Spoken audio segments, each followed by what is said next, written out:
سلامونه دوستانو، په دې هیله چې ټول به راته روغ او جوړ سي. افغان ابدالیان به نن په درې اړخیزه سیریز کې د هانګکانګ غالب لوبډلې سره خپله لومړۍ شلاوریزه لوبه ترسره کوي. په دغه درې اړخیزه سیریز کې درې لوبډلې ګډون کوي چې افغانستان، هانګکانګ او عمان لوبډلې به سره لوبیږي. تر دې مخکې افغان ابدالیانو د عمان لوبډلې سره دوه تمریناتي سیالۍ هم ترسره کړې چې په یوه لوبه کې عمان الف لوبډلې بریا خپله کړله. په دویمه لوبه کې بیا افغان ابدالیانو لوبډلې عمان لوبډلې ته په 6 منډو په توپیر ماته ورکړه.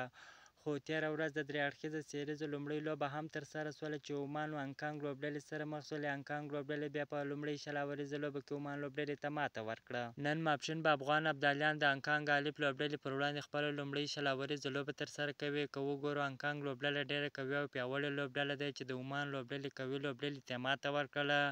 که بل اړخ ته وګورو، افغان لوبډله کې هم ډېر د ملي لوبډلې لوبغاړي پکښې کې دي، داسې اله محمد غضنفر، داسې ډېر لوبغاړي پکښې کې دي. نو انشاءالله افغان ابدالیان به هم د هانګکانګ لوبډلې پر وړاندې یو ښه لوبه ترسره کړي.